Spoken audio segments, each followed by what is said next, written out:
नमस्कार दोस्तों, सब कुछ है चैनल में आपका स्वागत है। मैं वासुदेव।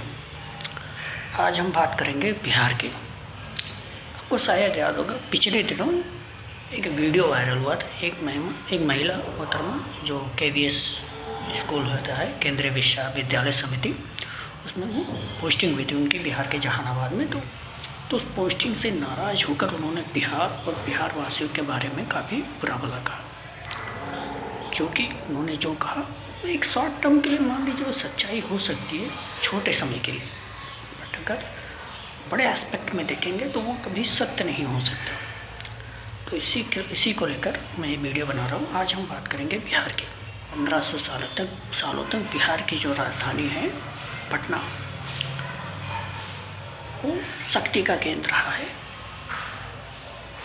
वहाँ से भारत को कंट्रोल गवर्न किया गया है। और जो प्राचीन भारत का सबसे बड़ा और मजबूत एम्पायर था वो मगध एम्पायर था। वो भी बिहार और उत्तर प्रदेश का जो ईस्टर्न पार्ट होता है उसको मिला जुला कर वहाँ तक था। अब इस बात से अंदाज़ा लगा लीजिए कि जब सिकंदर भारत पर आक्रमण करने आया तो उस टाइम पे कोई राजवंश इतना बड़ा कोई राजवंश नहीं था कि जो सिकंदर का सामना कर सके। तो उस टाइम पे चाणक्य, जो कि तक्षशिला में एक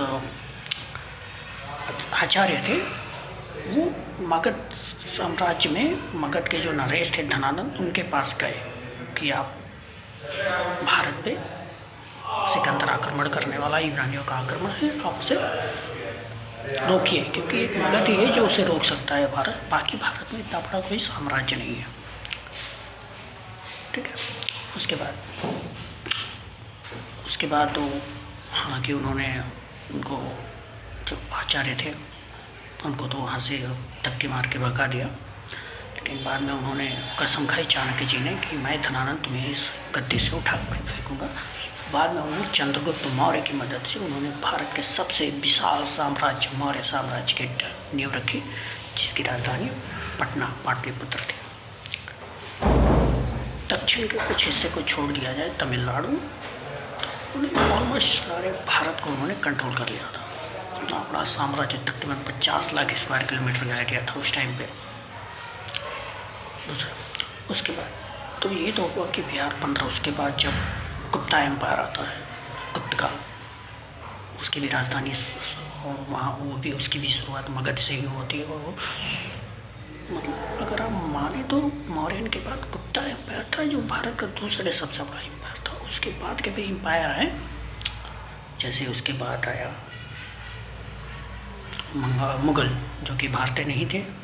उसके बाद मराठा एम्पायर है, बट वो लोग इतना प्रभावशाली नहीं है। और गुप्त एम्पायर, गुप्त काल को तो भारत का स्वर्णिम युग कहा जाता है। उस टाइम पे भारत की सभ्यता, भारत के गणित, भारत के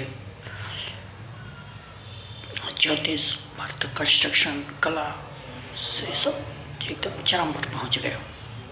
तो उसका भी संबंध बिहार से ही है, बिहार और ईस्टर्न उत्तर प्रदेश के भागों से।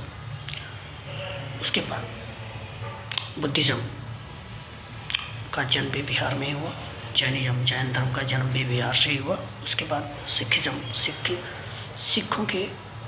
सिखों का भी एक गहरा नाता है बिहार से। उसके बाद हम आते हैं आज़ादी के टाइम पर। उसके बाद एक और डायनेस्टी आती है जो बिहार से शुरू होती है, लेकिन वो बहुत क्षणिक रहती है, सूर्य डायनेस्टी, शेरशाह सूरी जिसका संस्थापक था। बट वो 5-6 सालों में वो ख़त्म हो जाती है क्योंकि शेरशाह सूरी की मृत्यु हो जाती है। उसके बाद आते हैं हम आज़ादी के टाइम पे।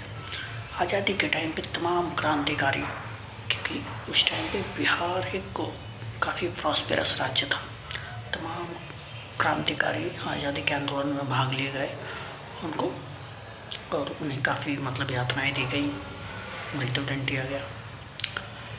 और गांधी जी ने जो उनका पहला सत्याग्रह था चंपारण जिले में था, उन्होंने बिहार से ही शुरू किया। उसके बाद देश के पहले राष्ट्रपति डॉक्टर राजेंद्र प्रसाद बिहार से ही थे।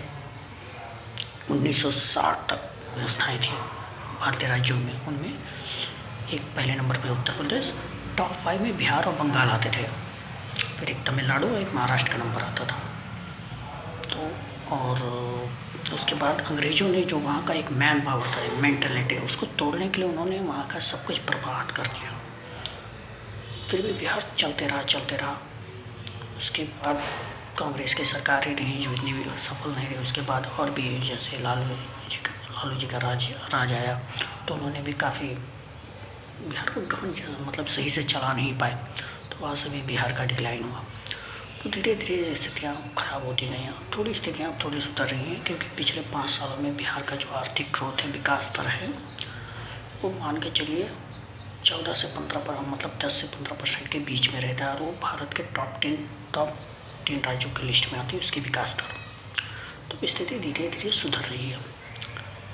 मैं आपको इसलिए बता रहा हूँ क्योंकि देखिए, कोई किसी के अगर आर्थिक हालात ख़राब है, कोई मतलब एक गाँव में एक घर है जो बहुत गरीब है, तो ऐसा नहीं है कि वो अब उसकी पूरी ज़िंदगी गरीबी में गुजरेगी।